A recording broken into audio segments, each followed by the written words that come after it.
Welcome friends. So today we are going to start with a new chapter, that is chapter number 6, General Principles and Process of Isolation. इसके अंदर हम बच्चे क्या क्या पढ़ेंगे कि हमारे मेटल के और कौन से हैं, फिर मेटल की इम्प्योरिटीज कैसे दूर की जाती है, कंसंट्रेशन कैसे करते हैं, आइसोलेशन कैसे करेंगे, रिफाइनिंग कैसे करेंगे, और थर्मोडायनेमिक प्रिंसिपल्स हैं कुछ, और कुछ मेटल्स का एक्सट्रैक्शन जैसे आयरन की, एल्यूमिनियम की, सिल्वर की और कॉपर की। ठीक है बच्चे, तो मेटलर्जी क्या होती है? What is metallurgy? Metallurgy is the process of extraction of metal from their ores profitably. Metallurgy is the process of extraction of ore, process of extraction of metal from their ores profitably is known as metallurgy. अब metallurgy हमारे पास metal को निकालना उसके ओर से profitably, उसे metallurgy कहते हैं। फिर हमारे पास ओर्स क्या होते हैं? तो ठीक है जी, extraction of metal from their ores is known as metallurgy, and the minerals from which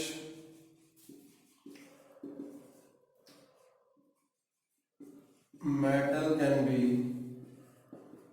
extracted profitably is known as ore. Minerals क्या होते हैं? Naturally occurring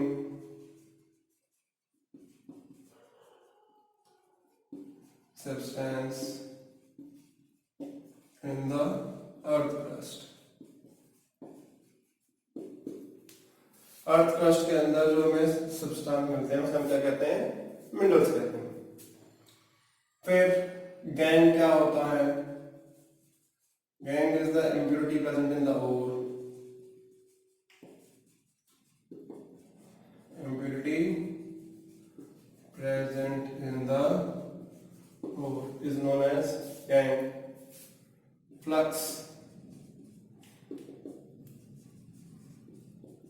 substance added to remove the impurities from the ore. और से impurity को निकालने के लिए substance आ जाता है, उसको फ्लक्स कहते हैं। फ्लक्स हमारे पास दो टाइप का आता है, बेसिक फ्लक्स होता है और एसिडिक फ्लक्स होता है। इफ इम्प्योरिटीज आर एसिडिक,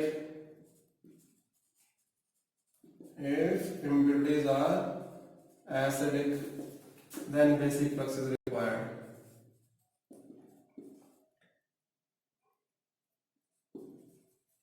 जैसे कि कैल्शियम कार्बोनेट या मैग्नीशियम कार्बोनेट।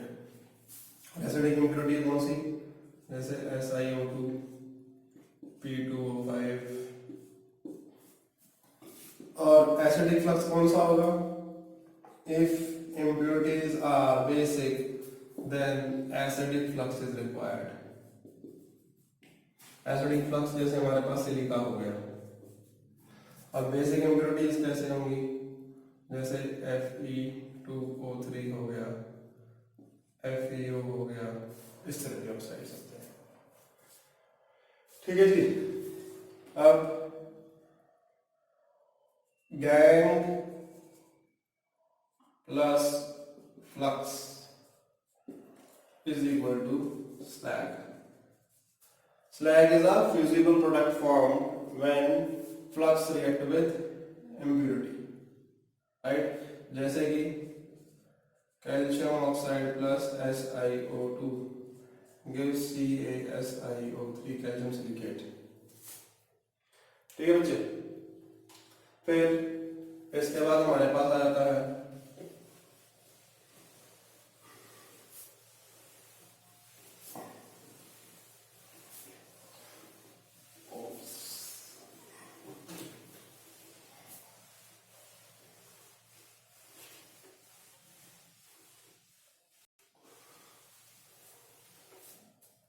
अब हम बात करते हैं कि हमारे पास जो मेटल्स पाए जाते हैं वो फ्री स्टेट में भी मिलते हैं, कंबाइंड स्टेट में भी मिलते हैं।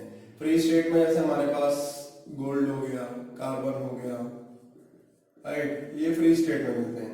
और कंबाइंड स्टेट में जैसे हमारे पास सल्फाइड्स की फॉर्म में, हैलाइड्स की फॉर्म में, ऑक्साइड्स की फॉर्म में, इनकी फॉर्म में पाए जाते हैं, तो उनको हम क्या कहते हैं, कंबाइंड फॉर्म में। तो मेटलर्जी क्या है, extraction of metal from their ores. तो हमारे पास जो ओर्स होते हैं वो ओर्स कौन से होते हैं। अब ओर्स हमारे पास ऑक्साइड की फॉर्म में हो सकते हैं। अब ऑक्साइड की फॉर्म में कौन से, जैसे कि Fe2O3, it is haematite, iron का होना चाहिए। फिर Fe2O3.3H2O, लिग्नोटाइट।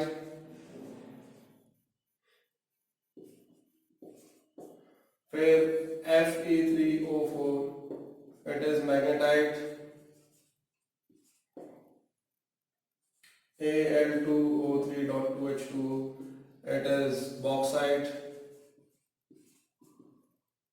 SnO2, it is casterite.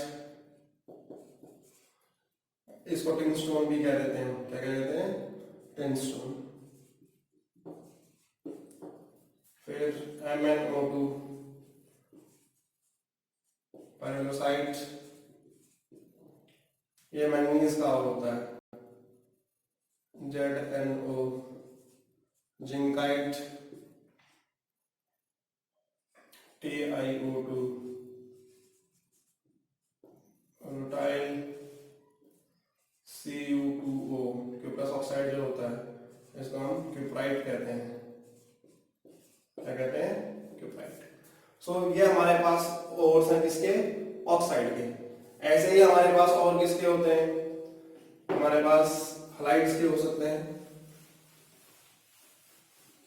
Halides के और कौन से हैं, हलाइड्स में जैसे कि हमारे पास सिबलाइन है। सिबलाइन किसे कहते हैं, पोटेशियम क्लोराइड को कहते हैं, राइट। NaCl, रॉक सॉल्ट, क्या होता है, रॉक सॉल्ट या कॉमन सॉल्ट भी कह देते हैं।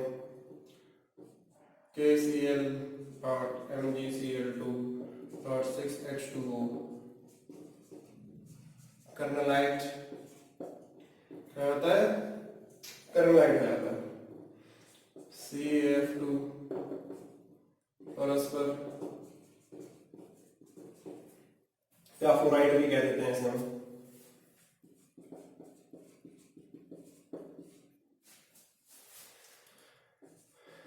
AgCl, ऑन सिल्वर, क्या है, on silver. Na3Alf6, it is cryolite. ये बॉक्स एल्यूमिनियम के ओर में आता है, इसमें एल्यूमिनियम के ओर में। और बच्चे ऑक्साइड में एक बार याद रख लेना, Al2O3 एल्यूमिनियम के ओर में आता है, इसमें कोरंडम कहते हैं, कहते हैं कोरंडम। फिर बच्चे हलाइड्स के बाद हमारे पास जो आ जाते हैं ये सल्फाइड्स में आ जाते हैं। सल्फाइड्स की बात करें तो सल्फाइड्स के अंदर जैसे FeS2 है, आयरन पायराइट, क्या है, iron pyrite. PbS, Galina, ZnS, zinc blende, HgS, सिंगाबार, CuFeS2, it is copper pyrite, it is copper pyrite. Ag2S, it is argentite, क्या है, argentite. Cu, इसको सिल्वर ग्लैंस भी कहते हैं, ऐसे ही Cu2S, इसे हम कॉपर ग्लैंस भी कह देते हैं।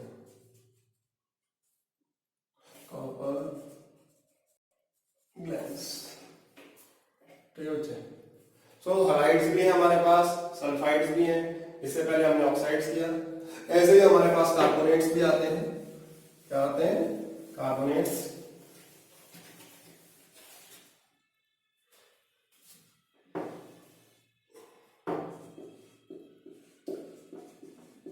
कार्बोनेट्स को देखा जाए, जैसे कि हमारे पास FeCO3 सिडेराइट,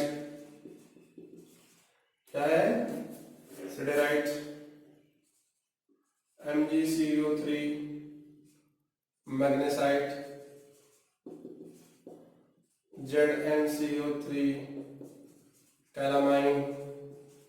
पूछ लेते हैं कैलामाइन किसका और है, नेम किसका और है? जिंक का और है, राइट बेटे। फिर CaCO3.MgCO3 डोलोमाइट, क्या है? डोलोमाइट। PbCO3 लेड कार्बोनेट जो होता है, इट इज क्रूसाइट, क्या है? क्रूसाइट। फिर CaCO3 लाइमस्टोन, या फिर इसे हम मार्बल भी कहते हैं। क्या कहते हैं? मार्बल। फिर malachite, malachite basic copper carbonate, CuCO3 dot CuOH twice, it is malachite, basic copper carbonate, right. फिर azurite, 2CuCO3 dot CuOH twice, it is azurite. क्या है? एजुराइट। ठीक है बच्चे। फिर ऐसे ही हमारे पास कुछ सिलिकेट्स में होते हैं। सिलिकेट्स में जैसे कि हमारे पास आ जाता है फेल्सपर। फेल्सपर क्या होता है? KAlSi3O8, पूछ लेते हैं, इट इज फेल्सपर, राइट। फिर माइका, माइका क्या होता है? पोटेशियम की ऑक्साइड, देन एल्यूमिनियम की ऑक्साइड, देन सिलिका की ऑक्साइड,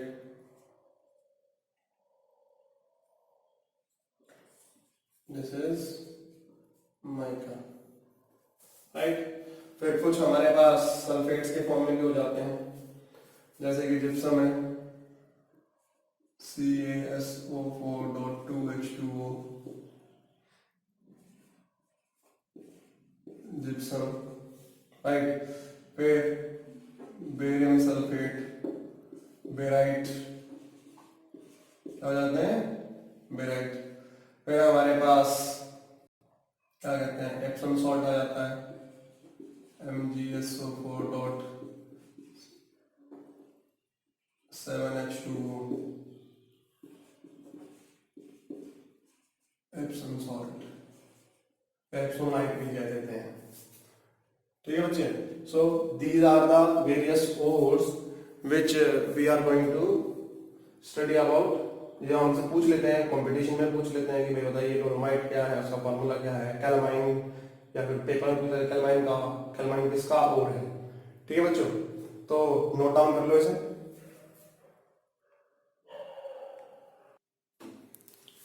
सो बच्चों, नेक्स्ट जो हमारे पास आता है कि हमें ओर्स की एक्सट्रैक्शन करनी है, तो इसके कुछ स्टेप्स होते हैं।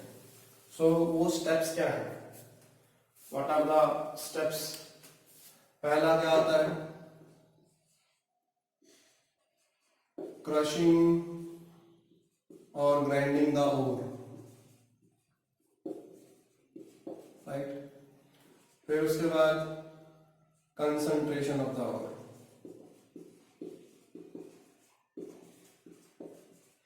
उसके बाद conversion to oxide, then reduction of oxide to metal and then refine। तो बच्चे अब हम ये सारी चीजें पढ़ेंगे। तो crushing and grinding the ore का मतलब क्या है कि हम ओर को छोटे छोटे पार्टिकल्स में कन्वर्ट करेंगे, तो उसको पीसा जाएगा। तो उसको हम टेक्निकल टर्म जो होती है उसमें क्या कहते हैं, पल्वराइजेशन। पल्वराइजेशन, ठीक है जी। Pulverisation means crushing and grinding the ore. अब इसके बाद आता है आपके पास concentration of the ore. Concentration of ore का क्या मतलब है, the process of removal of impurities from the ore. क्या है, the process of removal of impurities from the ore is known as concentration of the ore। ठीक है, फिर आता है कि हमारे पास, तो अब हम इसको डिटेल में पढ़ेंगे कि हमारे पास कंसंट्रेशन ऑफ द जो ओर होता है वो क्या करते हैं, फिर हम इन स्टेप्स को डिटेल में करेंगे।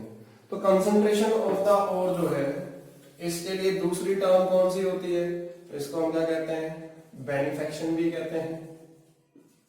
क्या कहते हैं, बेनिफेक्शन, या फिर हम इसे क्या कहते हैं, ड्रेसिंग ऑफ द ओर भी कहते हैं। क्या कहते हैं, dressing of the ore. Concentration, beneficiation and dressing of the ore, it is means the same thing. तो हमारे पास अलग अलग मेथड है अलग अलग ओर की ड्रेसिंग करने के लिए। जैसे कि सबसे पहले हमारे पास हम बात करते हैं, क्या आता है, लीचिंग। क्या है, लीचिंग। लीचिंग क्या है, leaching is a method of concentration of the ore by dissolving it in a suitable reagent. क्या, by dissolving in a suitable reagent. जब एक सुटेबल रिएजेंट में डाल के हम ओर को डिसॉल्व कर देंगे, उसे लीचिंग कहते हैं। अब ये कहाँ यूज किया जाता है, जैसे कि बेयर्स प्रोसेस में किया जाता है। इसमें बेयर्स प्रोसेस, बेयर प्रोसेस क्या है, एल्यूमिनियम की एक्सट्रैक्शन के लिए यूज किया जाता है, राइट। तो बेयर प्रोसेस जो होता है उसकी कंसंट्रेशन जो होती है, concentration of bauxite ore is by Bayer process. So Bayer process में हम क्या करते हैं, जो हमारे पास बॉक्साइट ओर होता है उसके अंदर हम क्या डालेंगे, NaOH डालेंगे, रिएजेंट हो गया। ये क्या करेगा, इसको डिसॉल्व करेगा, डिसॉल्व करेगा तो हमारे पास क्या बना देगा, NaAlO2, सोडियम मेटाएल्यूमिनेट,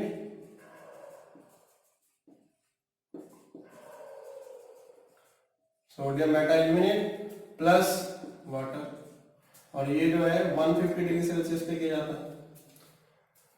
फिर NaAlO2 प्लस वाटर को हम कूल करेंगे 50 डिग्री सेल्सियस पर, तो ये क्या देगा, NaOH और AlOH थ्राइस, एल्यूमिनियम हाइड्रोक्साइड दे देगा, राइट। अब एल्यूमिनियम हाइड्रोक्साइड को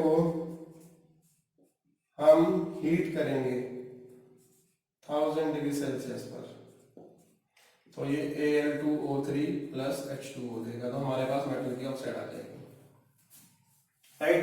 तो ये क्या है, concentration bye dissolving in a reagent. ऐसे ही कंसंट्रेशन हम लीचिंग का किससे करते हैं, जब हम गोल्ड या सिल्वर की एक्सट्रैक्शन करते हैं। क्या करते हैं, गोल्ड या सिल्वर की एक्सट्रैक्शन करते हैं, तो उसमें जैसे कि हमारे पास 4 गोल्ड और सिल्वर, ठीक है जी। तो हमारे पास जनरल रिएक्शन क्या हो जाएगा, जैसे कि यहां मेटल की जगह या Au आएगा या फिर Ag आएगा। इसको हम किसके साथ करेंगे, सोडियम साइनाइड के साथ करेंगे। सोडियम साइनाइड के हमारे पास 8 मॉलिक्यूल चाहिए हमें, प्लस वाटर और ऑक्सीजन, और वाटर के हमें 2 मॉलिक्यूल चाहिए होते हैं। तो ये हमें क्या दे देगा, it will give what, complex salt बना लेगा।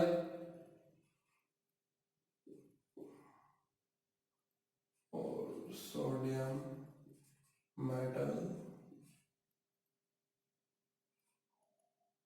साइनाइड का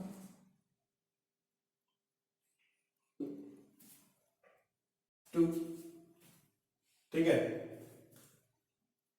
प्लस क्या देगा ONaOH। और अगर आप यहाँ पे KCN का इस्तेमाल करेंगे तो यहाँ पर K आएगा और यहाँ पर भी K आएगा, right. So it is leaching. ये भी क्या बच्चे लीचिंग है। लीचिंग का मतलब क्या है कि हम क्या कर रहे हैं, हम एक रिएजेंट डाल के उसको डिसॉल्व कर रहे हैं। तो यहाँ पर हमने क्या किया, हमने NaCN जो है ये हमारा लीचिंग एजेंट है। पूछ लेते हैं what is the role of NaCN extraction of gold and silver. So gold और सिल्वर में हमारा क्या काम है, NaCN जो है ये क्या कर रहा है, लीचिंग एजेंट है। क्या है, लीचिंग एजेंट, लीचिंग करवाएगा। ऐसे ही आपके पास NaOH जो है यहाँ पर ये भी लीचिंग एजेंट है। क्या है, लीचिंग एजेंट। ठीक है बच्चे, अब हमने क्या किया, मेटल को एक्सट्रैक्ट किया, ठीक है, उसके और में उसको डिसॉल्व करके, जो और है उसको एक रिएजेंट में डिसॉल्व करके, और बाद में उसको एक्सट्रैक्ट करते हैं एक मोर एक्टिव मेटल से, डिस्प्लेसमेंट मेथड से। उसको हम कहते हैं हाइड्रोमेटलर्जी। ठीक है बच्चे, कैसे होगा देखिए कि हम क्या करेंगे कि जो हमारे पास कंपाउंड आया है, राइट, क्या है, जो हमारे पास कंपाउंड आया है, सपोज यहां पर हम इसको ले लेते हैं कि हमारे पास सिल्वर है, राइट। तो ये हमें क्या दे देगा, AgCN ट्वाइस। ये कॉम्प्लेक्स सॉल्ट, इसका नाम है सोडियम डाइसाइनिडो आर्जेंटेट। ये हम डिटेल में पढ़ेंगे कॉम्प्लेक्स कंपाउंड, इसमें आपका कोऑर्डिनेशन कंपाउंड जो चैप्टर नंबर 9, राइट। अब हमारे पास ए मेटल आ गया, राइट। अब हम इसको किसके साथ करेंगे, जिंक के साथ करेंगे। तो ये देखिए NaAgCN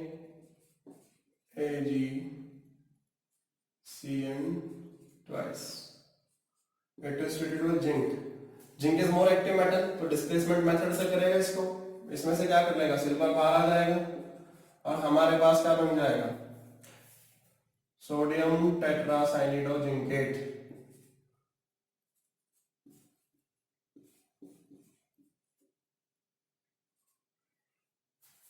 ठीक है, अब तो हमारे पास क्या आ गया बच्चे, ठीक है। So we get the silver as a metal. So this method is known as now hydrometallurgy. Hydrometallurgy क्या होता है, that it is the process of extraction of metal from the ores by dissolving the suitable reagent and then followed by the displacement with the more active metal. ठीक है बच्चे, ये hydrometallurgy है। ठीक है, तो ये हमारे पास क्या था, लीचिंग का एग्जांपल था। अब इसके बाद हमारे पास जो मेथड आता है कंसंट्रेशन के लिए, जिसको हम क्या कहते हैं, ग्रेविटी सेपरेशन या हाइड्रोलिक वॉशिंग। क्या, ग्रेविटी सेपरेशन या हाइड्रोलिक वॉशिंग,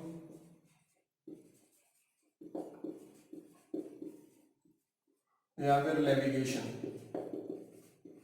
इसमें किसके बेस पे होता है, डेंसिटी के बेस पे होता है। इसमें आपके पास क्या होगा, जैसे कि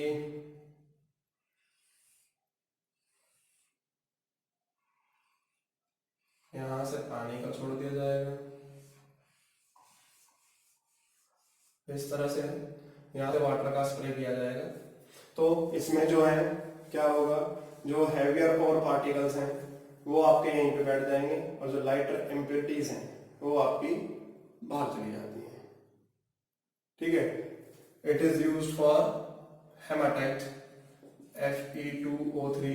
हेमाटाइट जो ओर होता है वो ग्रेविटी सेपरेशन से सेपरेट किया जाता है। ठीक है। हैवियर जो डेंसर और पार्टिकल है वो यहीं रह जाएंगे और impurity lighter impurities wash away हो जाएंगी जब पानी यहां से ऐसे मूव करेगा। ठीक है बच्चे, ये है ग्रेविटी सेपरेशन या हाइड्रोलिक वॉशिंग। फिर इसके बाद जो हमारे पास आता है दैट इज मैग्नेटिक सेपरेशन। क्या है? Magnetic separation.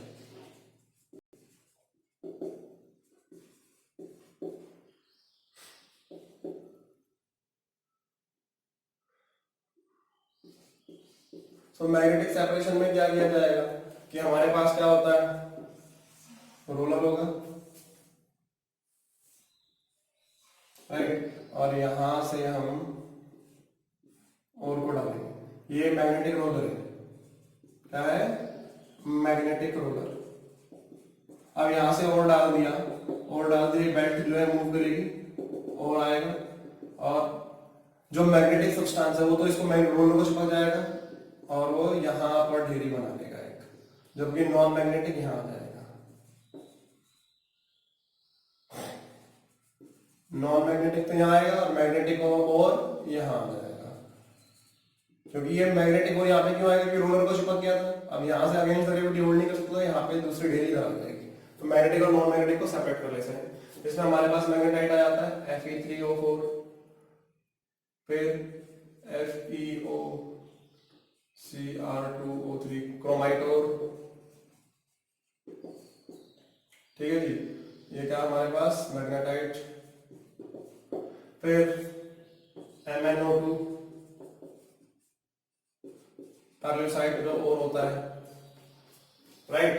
फिर SnO2 टिंगस्टोन या फिर कैसराइट। ठीक है जी, इन सबको हम किससे? मैग्नेटिक सेपरेशन से अलग करते हैं। फिर इसके बाद हमारे पास जो मेथड आता है दैट इज फ्रॉथ फ्लोटेशन। क्या होता है? Froth flotation.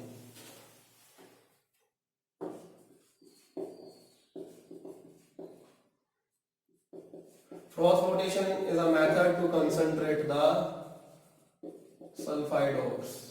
इसका सल्फाइड ओर की क्या करने के लिए? कंसंट्रेशन के लिए हम फ्रॉथ फ्लोटेशन का इस्तेमाल करते हैं।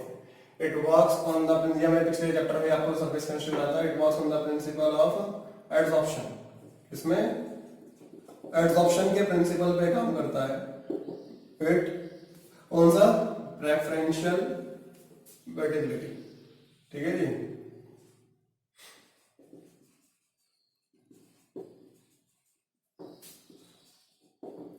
वेटेबिलिटी और नॉन वेटेबिलिटी। तो जो आपके पास फ्रॉथ फ्लोटेशन प्रोसेस होता है, इसमें हमारे पास क्या होता है? एक कंटेनर होगा, राइट, उसमें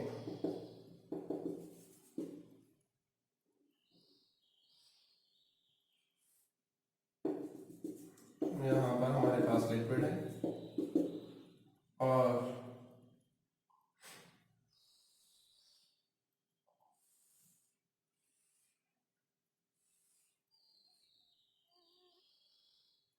ये हमारे पास रोटेटिंग पैडल होता है जो कि घूमता है। यहां से कॉम्प्रेस्ड एयर आएगी। क्या आएगी? Compressed air. ठीक है जी। तो इसमें जो होता है हमारे मिनरल पार्टिकल्स जो होते हैं, मिनरल पार्टिकल्स वो किससे गीले होंगे? It is weight by oil. ठीक है जी। और जो इम्प्योरिटी वाले होंगे वो किससे होंगे? वाटर से। ठीक है। इसके अंदर हम क्या डालते हैं? कलेक्टर्स होते हैं और फ्रॉथ स्टेबलाइजर्स होते हैं। कलेक्टर्स क्या करते हैं? वो जो हमारी मिनरल पार्टिकल है उसको ऑयल्स जो वाटर है उससे गीले होने से बचाते हैं कलेक्टर्स। तो इसमें क्या डाला जाता है? पाइन ऑयल डाला जाता है या इथाइल ज़ैलिथेट होता है। ठीक है जी। ये क्या करते हैं? कलेक्टर्स का काम करते हैं। कलेक्टर का काम क्या है? ये हमारे मिनरल्स को वेट नहीं होने देता है वाटर से। फ्रॉथ स्टेबलाइजर जो फ्रॉथ को बना के रखते हैं, it is aniline and cresol. Aniline और क्रीसोल हमारे जाग को बना के रखते हैं। ठीक है। अब क्या होगा जब कंप्रेस्ड एयर भेजेंगे, कंप्रेस्ड एयर भेजेंगे हमारा ये रोटेटिंग मेटल घूमेगा। अब रोटेटिंग मेटल घूम रहा है तो इसमें क्या होगा, झाग बनेंगे। अब यहाँ पर ऊपर क्या आ जाएंगे, झाग बन जाएंगे। अब झाग बन जाएंगे तो लाइटर मेटल पार्टिकल्स ऊपर आ गए हमारे पास और उसको हम स्पिन ऑफ कर देंगे। अब सपोज हमारे पास दो और आ गए, दोनों एक साथ हमारे पास है, पीबीएस भी है और जेडएनएस भी है, दो सल्फाइड हो गए। अब हमें एक ही चाहिए तो हम क्या करेंगे, इसके अंदर डिप्रेसेंट डालेंगे। क्या डालेंगे, डिप्रेसेंट डालेंगे। और डिप्रेसेंट इसमें क्या होता है, NaCN होता है, क्या, सोडियम साइनाइड। तो सोडियम साइनाइड क्या कर लेगा, जिंक सल्फाइड के साथ रिएक्ट करके कॉम्प्लेक्स कंपाउंड बना लेगा, जबकि लेड सल्फाइड हमारे पास ऊपर आ जाएगा। तो ZnS NaCN के साथ रिएक्ट करके क्या बना लेगा, इट विल फॉर्म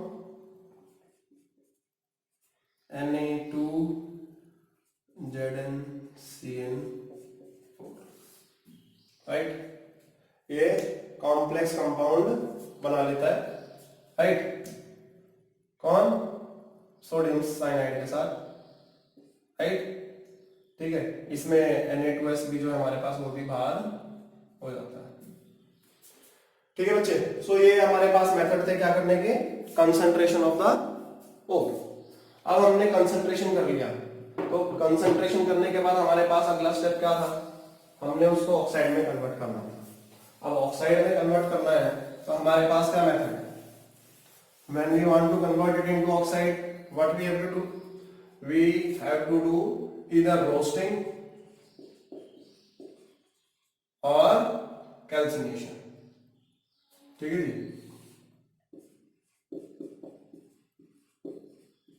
रोस्टिंग क्या होता है, heating of the ore in the presence of air.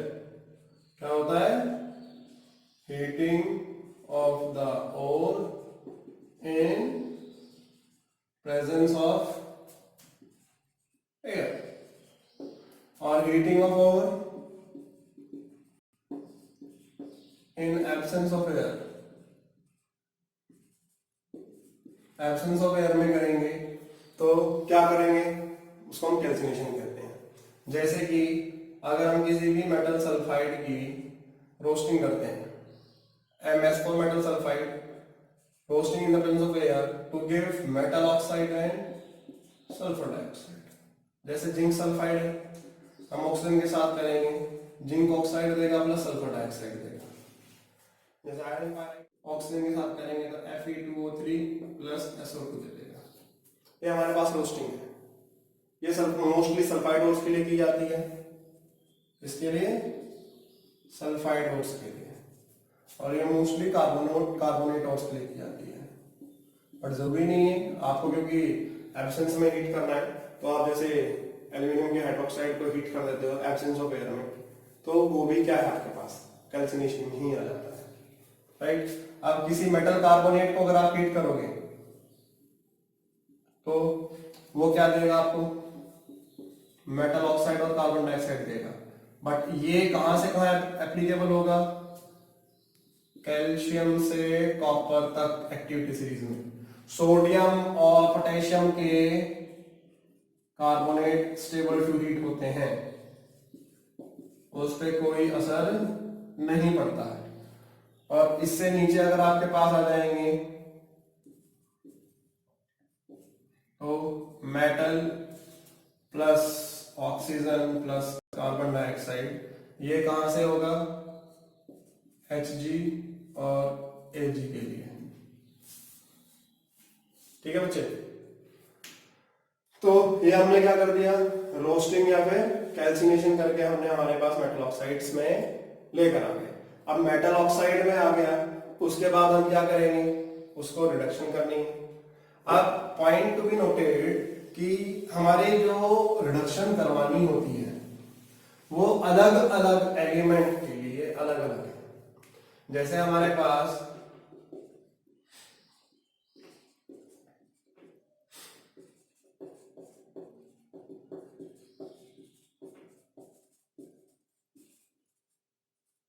ये हमारे पास एलिमेंट है, तो यहां तक के एलिमेंट्स की तो हम इलेक्ट्रोलाइटिक रिडक्शन करते हैं। क्या की जाती है, इलेक्ट्रोलाइटिक रिडक्शन। इनकी मेटल की ऑक्साइड होगी तो। किस लिए? क्योंकि इनकी मेटल की ऑक्साइड की ग्रेट एफिनिटी होती है टुवर्ड्स ऑक्सीजन। तो जब ज्यादा एफिनिटी है तो ये ऑक्सीजन को नहीं छोड़ेंगे, तो इसलिए हमें इनकी क्या करनी पड़ती है, इलेक्ट्रोडिग्रेडेशन करनी पड़ती है, राइट। और ये एलिमेंट के जो और होते हैं, जो ऊपर के हमारे पोटेशियम, सोडियम, कैल्शियम, इनकी हम मोल्टन क्लोराइड्स और ब्रोमाइड की हम एक्सट्रैक्शन इनकी उनसे करते हैं इलेक्ट्रोलाइसिस से। इनके लिए हमें ओट्स के लिए वो अलग से नहीं करना पड़ता है, ठीक है बच्चे। फिर जिंक जो है, जिंक की ऑक्साइड को अगर रिड्यूस करना है तो हम किससे करेंगे, कोक से करेंगे। किससे? कोक से, right. Coke is carbon, coke is carbon, zinc oxide plus carbon है तो जिंक प्लस कार्बन ऑक्साइड दे देगा। Simple, metal oxide react with carbon to form metal plus carbon oxide, right. ये रिड्यूसिंग एजेंट का इस्तेमाल किया जाता है, इन डायग्राम में बताते हैं, इसको डिटेल में पढ़ेंगे बाद में, राइट। फिर इसके नीचे जब हमारे पास एलिमेंट है, हम लेड तक, जो हमारे पास टिन, लेड, आयरन है, यहां तक हम आयरन से लेके नीचे तक, कहां तक, कॉपर तक, आयरन टू कॉपर, हम कार्बन मोनोऑक्साइड का इस्तेमाल भी कर सकते हैं, ठीक है। अब कार्बन मोनोऑक्साइड इनकी ऑक्साइड होगी और कार्बन मोनोऑक्साइड डालेंगे तो क्या देगा, मेटल प्लस CO2 दे देगा, राइट। और हम हाइड्रोजन एज रिड्यूसिंग एजेंट का इस्तेमाल भी कर सकते हैं लेड और कॉपर की ऑक्साइड्स के लिए, इनकी ऑक्साइड के लिए, वो क्या देगा, मेटल प्लस वाटर दे देगा। क्या दे देगा, metal plus water. Lead oxide होगी तो Pb आ जाएगा, कॉपर ऑक्साइड होगा तो Cu आ जाएगा। और जो हमारी लेस एक्टिव है, मरकरी और सिल्वर वाली, इसके लिए हमें किसी ऑक्साइड रिड्यूसिंग एजेंट की जरूरत नहीं पड़ती है। ये डायरेक्टली हम किससे कर सकते हैं, इनकी मेटल ऑक्साइड को हीट कर देंगे और वो हमें मेटल, ठीक है, मरकरी और सिल्वर की मेटल ऑक्साइड्स को, इनकी मेटल ऑक्साइड को डायरेक्टली हीट करेंगे तो मेटल प्लस ऑक्सीजन आ जाएगा, ठीक है बच्चे।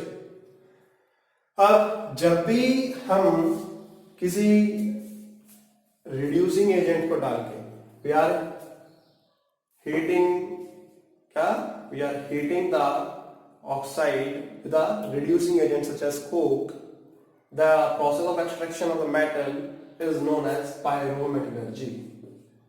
उसे हम क्या कहते हैं, पायरोमेटलर्जी। या फिर हम किसी भी ऑक्साइड को जब कोक के साथ हीट करते हैं, ठीक है जी, और मेटल देता है, उसको हम स्मेल्टिंग भी कहते हैं। क्या कहते हैं, रिड्यूसिंग एजेंट के साथ स्मेल्टिंग भी कहते हैं, ठीक है बच्चे। अब एक तो हमारे पास रिड्यूसिंग एजेंट ये हो गया, रिड्यूसिंग एजेंट का इस्तेमाल करके। दूसरा, हमने थर्मिट वेल्डिंग देखा। थर्मिट वेल्डिंग में क्या होता है कि आपके पास क्या होता है, आयरन की ऑक्साइड होती है, राइट, Fe2O3, उसको हम aluminium as a reducing agent के साथ करते हैं तो वो Al2O3 बना लेता है डिस्प्लेसमेंट से, प्लस आयरन आ जाता है और ये रेड ट्राइक्स वगैरह को जोड़ने का काम आता है। तो आयरन की ऑक्साइड में aluminium as a reducing agent कर सकते हैं, क्रोमियम के लिए भी कर सकते हैं, मैंगनीज के लिए भी कर सकते हैं, राइट। सिमिलरली मैंगनीज जो मैग्नीशियम होता है उसका भी इस्तेमाल किया जाता है एज अ रिड्यूसिंग एजेंट, जैसे टाइटेनियम क्लोराइड है, ठीक है, टाइटेनियम क्लोराइड है, उसको हम मैग्नीशियम के साथ करेंगे तो मैग्नीशियम क्लोराइड बन जाएगी प्लस टाइटेनियम बाहर आ जाएगा, राइट। सो रिडक्शन हम अलग अलग तरीके से कर सकते हैं, राइट। फिर जो आपके पास जब हम रिड्यूसिंग एजेंट का इस्तेमाल करते हैं डिसॉल्व करके, तो ऐसे ही हम कॉपर के एक्सट्रैक्शन में भी देखते हैं कि आपके पास जो लो ग्रेड कॉपर और होता है, लो ग्रेड कॉपर और, ठीक है जी, उसको हम क्या करते हैं, लो ग्रेड कॉपर और को हम क्या करेंगे, स्क्रैप आयरन के साथ ट्रीट कर देते हैं, ठीक है जी। तो ये क्या करेगा, कॉपर दे देगा प्लस Fe2 पॉजिटिव, ये सॉल्यूशन में चला जाएगा इनटू द सॉल्यूशन, ठीक है जी। मोर एक्टिव मेटल है, डिस्प्लेसमेंट कर दी, या फिर हम हाइड्रोजन गैस डाल देते हैं तो बी कॉपर दे देगा प्लस 2H पॉजिटिव, ये भी सॉल्यूशन में चला जाएगा। जो मोर एक्टिव होता है वो सॉल्यूशन में चला जाता है, और दूसरा कैथोड पे डिपॉजिट। ये इलेक्ट्रोलाइटिक रिडक्शन है हमारे पास। क्या है? Electrolytic reduction. ठीक है जी। इलेक्ट्रोलाइटिक रिडक्शन में हमारे पास एल्यूमिनियम का भी आता है, उसे हम डिटेल में पढ़ेंगे। ठीक है, उसे हम हॉलोराइड प्रोसेस कहते हैं। ठीक है बच्चे। फिर एक्सट्रैक्शन हमने कर लिया मेटल ऑक्साइड का। हमारे पास ऑटो रिडक्शन भी होता है। क्या होता है? ऑटो रिडक्शन, या फिर हम उसको सेल्फ रिडक्शन भी कहते हैं। ये कौन करता है? जैसे कॉपर की ऑक्साइड है, यहाँ पे मरकरी की ऑक्साइड है, जैसे क्यूप्रस ऑक्साइड जो है वो क्यूप्रस सल्फाइड के साथ रिएक्ट करेगा और कॉपर प्लस SO2 दे देगा। ठीक है जी, क्या दे देगा? Copper plus SO2। ऐसे ही आपके पास मरकरी की ऑक्साइड है, उसको मरकरी के सल्फाइड के साथ करेंगे तो वो क्या देगा? It will give mercury plus SO2। क्या दे देगा? Mercury plus SO2। ठीक है बच्चे। तो ये हमारे पास हो सकता है कि हम किस हिसाब से इस्तेमाल कर रहे हैं। तो ये सेल्फ जो है ऑटो रिडक्शन में आ जाता है। ठीक है। फिर रिडक्शन हमने कर लिया, हमारे पास मेटल ऑक्साइड्स भी हमारी बाहर आ गई। इसके बाद हमें अब क्या करना है? हमारा मेटल भी निकल गया। अब फिर भी इसके अंदर कुछ इंप्योरिटीज प्रेजेंट हो सकती हैं। अब इंप्योरिटी प्रेजेंट होंगी कुछ, तो उसके लिए हम क्या करेंगे? रिफाइनिंग करेंगे। क्या करेंगे? रिफाइनिंग करेंगे। अब रिफाइनिंग करेंगे तो रिफाइनिंग के लिए भी हमारे पास अलग अलग मेथड्स हैं। राइट। अब रिफाइनिंग करनी है, जैसे कि हम क्या कर सकते हैं? डिस्टिलेशन कर सकते हैं। डिस्टिलेशन किसके लिए होगा? उन एलिमेंट्स के लिए होगा जिनका बॉइलिंग पॉइंट क्या होगा? कम होगा। Distillation is a method to for those elements which have low boiling point, जैसे कि जिंक है और मरकरी है। राइट। इनके बॉइलिंग पॉइंट कम होते हैं। अब बॉइलिंग पॉइंट कम होते हैं तो क्या करेंगे? नीचे से हीट किया जाएगा। हीट किया जाएगा तो क्या होगा? जिसका बॉइलिंग पॉइंट कम है वो पहले बाहर निकलेगा, उसी कंडेंसेशन करा के नीचे कर लेंगे, और जो इम्प्योरिटी जिसका बॉइलिंग पॉइंट ज्यादा है वो वहीं रह जाएगा। ठीक है। फिर हमारे पास आता है लिक्वेशन। लिक्वेशन किसके लिए होता है? ये उन एलिमेंट्स के लिए किया जाता है which have low melting point, जिनका मेल्टिंग पॉइंट कम होगा उनके लिए किया जाएगा। जैसे कि आपके पास क्या है? Lead and tin. क्या? Lead and tin. इसमें क्या होता है? स्लोपिंग अर्थ होती है इस हिसाब से। ठीक है जी। यहां से हीट छोड़ देते हैं और यहां पर और है। अब जिसका मेल्टिंग पॉइंट कम है वो पिघल के पहले निकल जाएगा, और तो इम्प्योरिटीज का मेल्टिंग पॉइंट ज्यादा होता है वो यहीं रह जाएंगी, और जो मेटल है प्योर मेटल वो नीचे आ जाएगा क्योंकि उसका मेल्टिंग पॉइंट कम है। ठीक है। फिर उसके बाद हमारे पास आता है इलेक्ट्रोलाइटिक रिफाइनिंग। क्या होता है?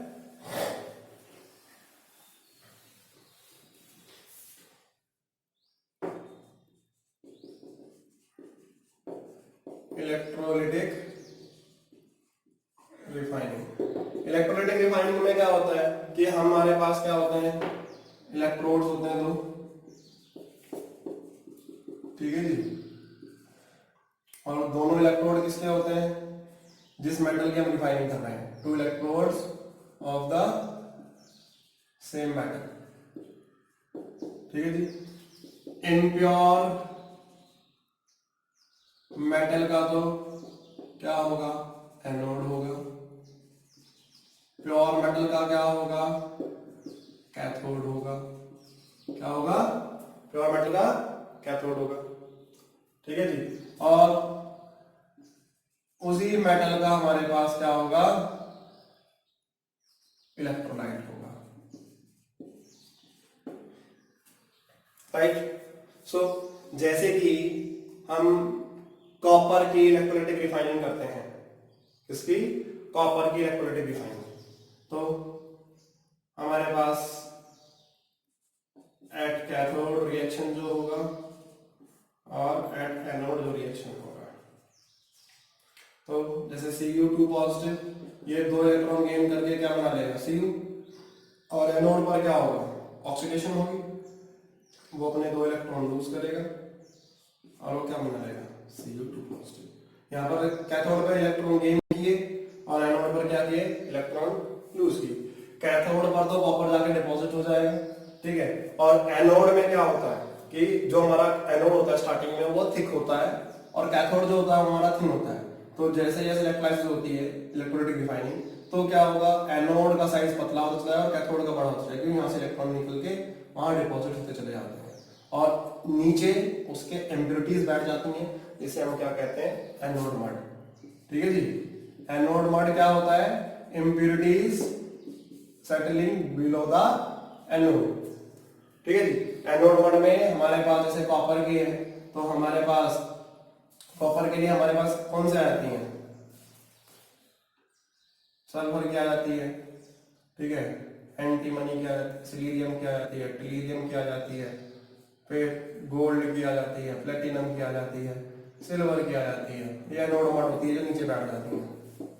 ठीक है जी। और हमारे पास इम्प्योरिटीज 2 किस्म की होती है, लेस एक्टिव वाली होती है और मोर एक्टिव वाली होती है। ठीक है जी। जो लेस एक्टिव होती हैं वो तो कहां चली जाती हैं? नीचे मड में। और जो मोर एक्टिव होती हैं, जैसे कि हमारे पास जिंक हो गया, आयरन की होगी, ये सॉल्यूशन में चली जाती हैं। ये तो चली जाएंगी सॉल्यूशन में, मोर एक्टिव वाली।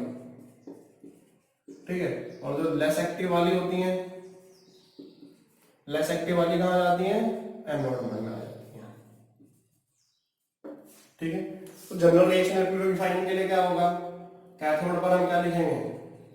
Mn positive plus n electron gives m, ये कैथोड पे होगा। और एनोड पर क्या होगा? m minus n electrons give Mn positive. ठीक है। ठीक है बच्चे, तो ये हमारे पास क्या था? इलेक्ट्रोलाइटिक रिफाइनिंग था। क्या था?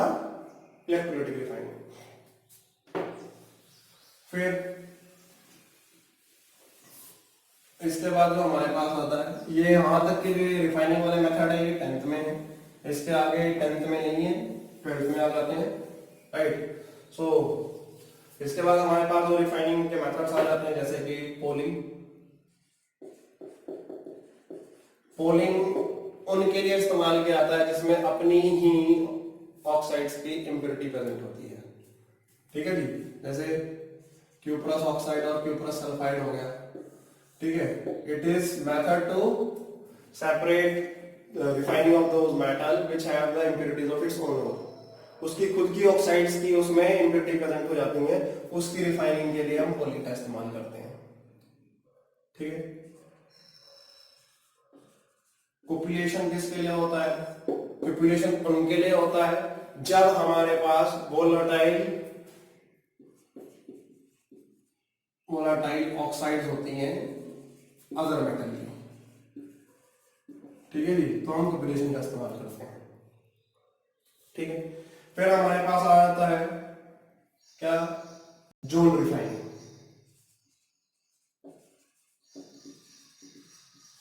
जोन रिफाइनिंग जो होती है, पूछ लेते हैं जोन रिफाइनिंग किसके लिए इस्तेमाल की जाती है, या फिर जो हमारे सेमीकंडक्टर्स होते हैं उसके लिए कौन सा किया जाता है? तो zone refining it is used to refine the semiconductors,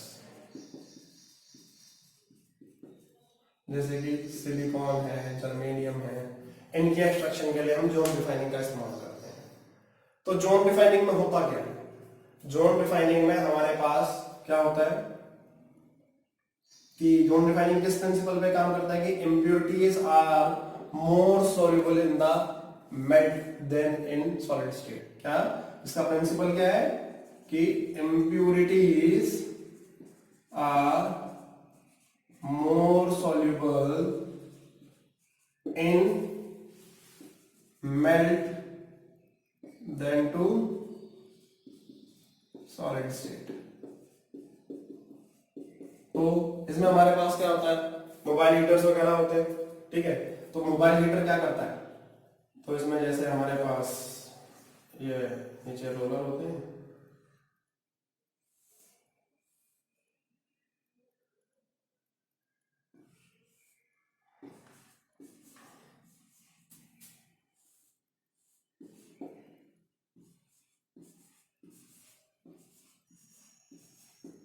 यहाँ पर तो ये प्योर मेटल आ जाएगा, यहाँ पर मोल्टन आएगा, और ये हमारे पास इम्प्योर मेटल है, राइट।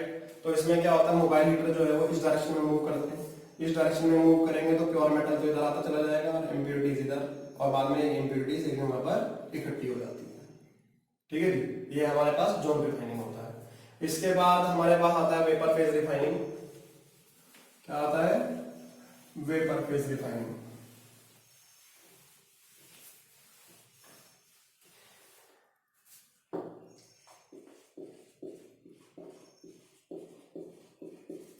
वेपर फेज रिफाइनिंग में हम क्या करते हैं, ये जो है किस प्रिंसिपल पे काम करता है कि compound should metal should be able to form a volatile compound which should be easily decomposed.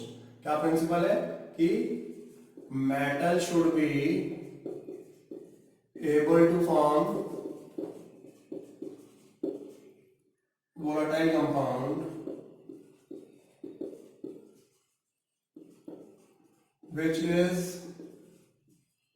easily decomposed।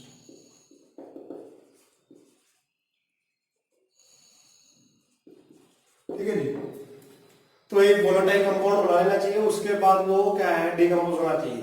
तो इसमें हम किसके लिए याद करते हैं वेपर, इसमें हमारे पास जो मेथड आता है वो हमारे पास दो है, एक मोन्स प्रोसेस होता है और एक वैन आर्कल मेथड होता है। तो बच्चे वैन आर्कल मेथड जो होता है वो किसके लिए किया जाता है, जिरकोनियम और टाइटेनियम के लिए किया जाता है। इसके लिए जिरकोनियम और टाइटेनियम के लिए। तो ये वोलेटाइल कंपाउंड बना लेते हैं। अब जैसे कि टाइटेनियम है तो टाइटेनियम को आयोडीन के साथ किया जाएगा लगभग 500 केल्विन पर, वो टाइटेनियम की आयोडाइड बना देगा, राइट। अब टाइटेनियम की आयोडाइड बनाएगा, ये इजीली डिकम्पोज कर जाएगी। टाइटेनियम आयोडाइड को जब हीट किया जाएगा 1700 केल्विन पर तो वो टाइटेनियम प्लस आयोडीन दे देगा, ठीक है। ऐसे ही हमारे पास जिरकोनियम के लिए होता है। जिरकोनियम जो है उसको हम आयोडीन के साथ रिएक्ट करते हैं, वो क्या देगा हमें 875 केल्विन पर जिरकोनियम की आयोडाइड दे देगा, और जिरकोनियम की आयोडाइड को हम हीट करेंगे 2075 केल्विन पर तो वो जिरकोनियम प्लस 2 मॉलिक्यूल आयोडीन के दे देगा हमें, ठीक है बच्चे। अब इसके बाद इसमें निकल की रिफाइनिंग के लिए आ जाता है जिसे मोन्स प्रोसेस कहते हैं। क्या कहते हैं, मोन्स प्रोसेस। सो मोन्स प्रोसेस जो होता है निकल की रिफाइनिंग के लिए किया जाता है, किसके लिए, निकल के लिए। तो निकल क्या करता है, nickel react with carbon monoxide to form tetra carbonyl nickel, right. अब ये वोलेटाइल कंपाउंड है, राइट। ये कितने से होता है, 330 से 350 केल्विन पर। फिर हम इसको क्या करेंगे, जो हमारे पास टेट्रा कार्बोनिल निकल है हम इसे हीट करेंगे 450 से 470 केल्विन पर, और ये हमें निकल प्लस कार्बोनिल दे देगा 4, ठीक है बच्चे। तो ये पेपर में पूछ लेते हैं कि निकल की रिफाइनिंग के लिए कौन सा किया जाता है, प्रोसेस का नाम क्या है, मोल प्रोसेस किसके लिए है, वेनार्कल किसके लिए है, राइट। तो बच्चों इसको नोट डाउन कर लो। तो बच्चों इसके बाद हम पढ़ेंगे एलॉयज क्या होते हैं, एलॉयज किस लिए बनाए जाते हैं, फिर कौन से एलॉयज हैं। सो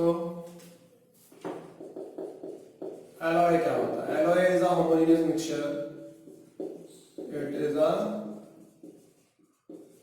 homogeneous mixture of two or more metal or a non-metal, metal या नॉन मेटल के साथ जो होमोजेनियस मिक्सचर बनाते हैं उसे एलॉय कहते हैं। अब एलॉय जो है वो क्यों बनाए जाते हैं? एलॉय इसलिए बनाए जाते हैं ताकि हम कंडक्टिविटी को कंट्रोल कर सकें। जैसे कि हमारे पास क्या होता है, सोडियम अमलगम होता है, तो सोडियम जो होता है ज्यादा रिएक्टिव होता है तो उसको मरकरी के साथ कर देते हैं। अमलगम किसको कहते हैं? जिसमें वन ऑफ द मेटल हमेशा मरकरी होगा। डेंटल अमलगम भी होता है जो दांतों के लिए भरा जाता है। तो सोडियम अमलगम क्या करता है, सोडियम हाईली रिएक्टिव, उसके रिएक्टिविटी को कंट्रोल करने के लिए मरकरी डाल देते हैं। फिर अपीयरेंस को बढ़ाने के लिए, बेटर अपीयरेंस, उसके लिए हम उसका इस्तेमाल कर सकते हैं। फिर हार्डनेस देने के लिए कर सकते हैं, जैसे कि ब्रास जो होता है ज्यादा हार्ड होता है, right, as compare to copper.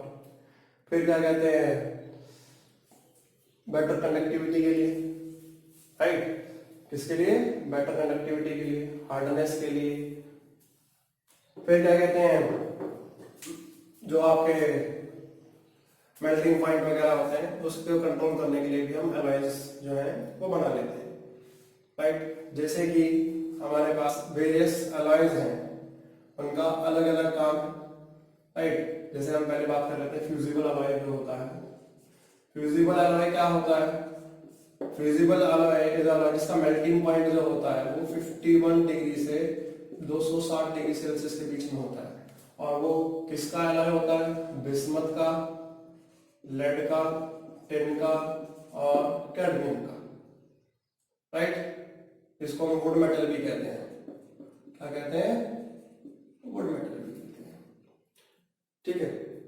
अब बात कर लेते हैं हम ओर्स की, जो हमारे एलॉयज हैं अलग अलग, उनकी बात कर लेते हैं। जैसे कि एल्यूमिनियम के एलॉयज हैं, किसके?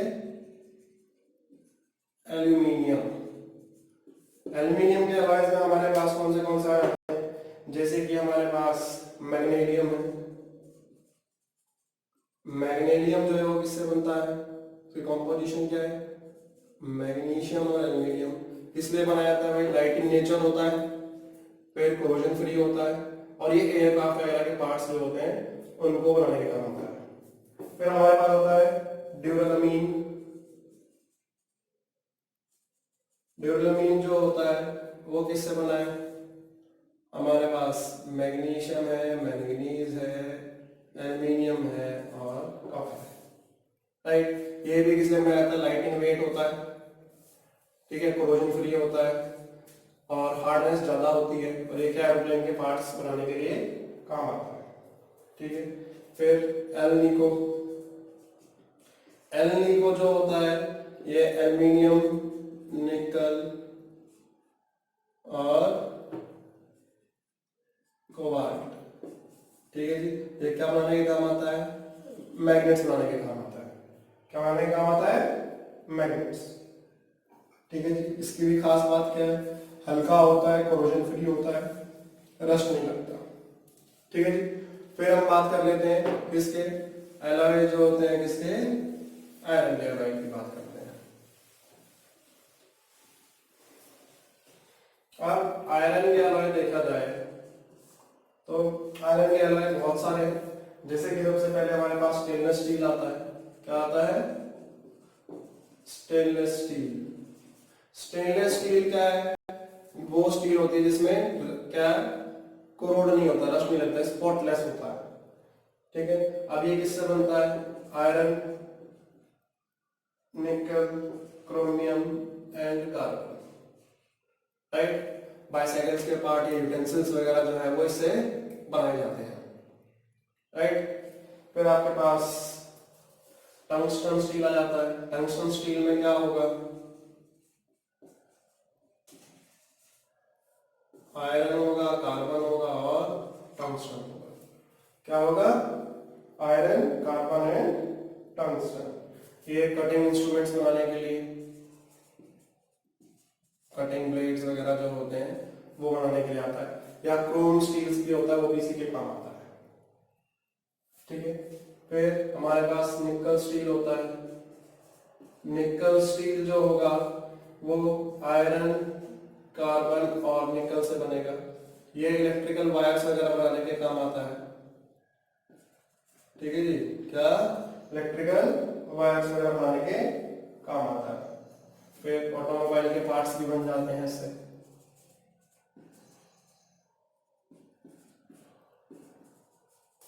ठीक है बच्चे, क्या, ऑटोमोबाइल के पार्ट्स भी बन जाते हैं किससे, निकल स्टील से। फिर हमारे पास इनवर होता है। इनवर जो होता है आयरन, निकल और कार्बन से बनता है। ठीक है बच्चे, और ये क्या काम आता है, आयरन, निकल, कार्बन जो है ये साइंटिफिक इंस्ट्रूमेंट्स बनाने के काम आता है। Scientific instruments are being prepared with the help of inver। फायदा क्या होता है भाई कि नेग्लिजिबल वेट होता है, कोरोजन नहीं लगता इसके अंदर, एक्सपेंशन नहीं होता। ठीक है, इनवर। फिर इसके बाद जो हमारे पास आता है वो हमारे पास आ जाता है कॉपर और जिंक के एलॉयज आ जाते हैं। किसके आ जाते हैं, कॉपर और जिंक के एलॉयज। अब कॉपर और जिंक के एलॉयज देखे जाए तो हमारे पास बहुत सारे, जैसे ब्रास है, ब्रोंज है, क्या है, ब्रास, ब्रोंज, ये सारे किसमें आते हैं, कॉपर और जिंक के एलॉयज में आ जाते हैं। तो कॉपर और जिंक के एलॉयज में सबसे पहले हम बात करते हैं alloy of zinc and copper. तो इसमें सबसे पहले हमारे पास आ जाता है ब्रास।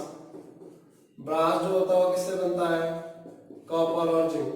किससे बनता है, खास बात क्या, मेल्टेबल होता है और डक्टाइल होता है। क्या होता है, और ये हमारे क्या काम आता है, it is used to make decorative items. क्या, डेकोरेटिव आइटम्स वगैरह बनाने के काम आता है, स्क्रू, नट बोल्ट्स। ठीक है जी। फिर इसके बाद जो हमारे पास आता है ब्रॉन्ज। क्या, bronze.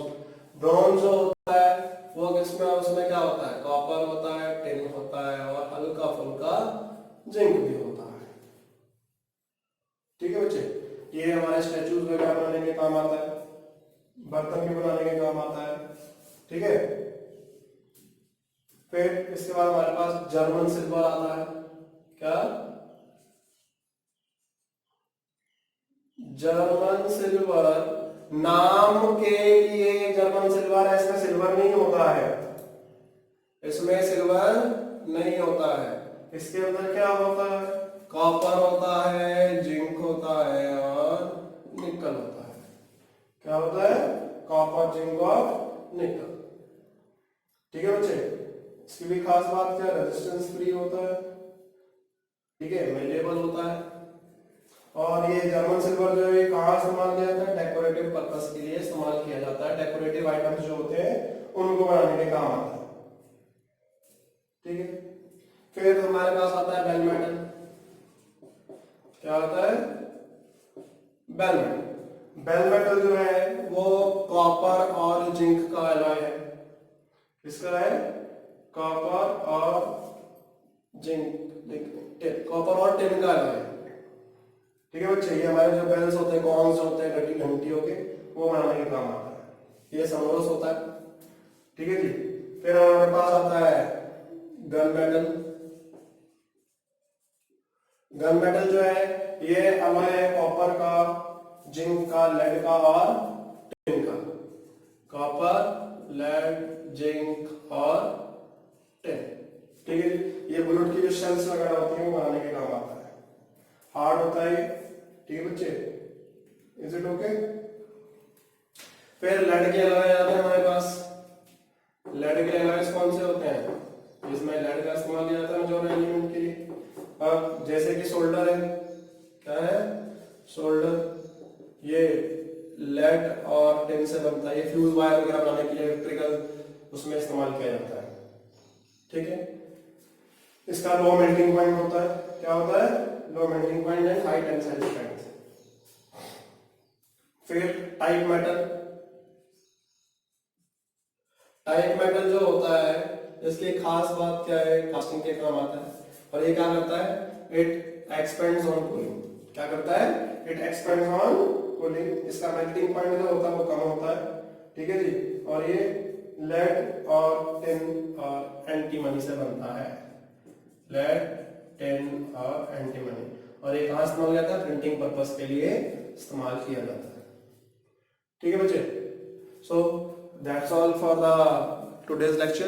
In the next lecture we will be completing about the preparation of the iron ores, कैसे iron ores iron extract करेंगे, सिल्वर ore से सिल्वर कैसे extract करेंगे, कॉपर ore से कॉपर कैसे extract करेंगे और एल्यूमिनियम डायग्राम वगैरह करेंगे, ठीक है बच्चों।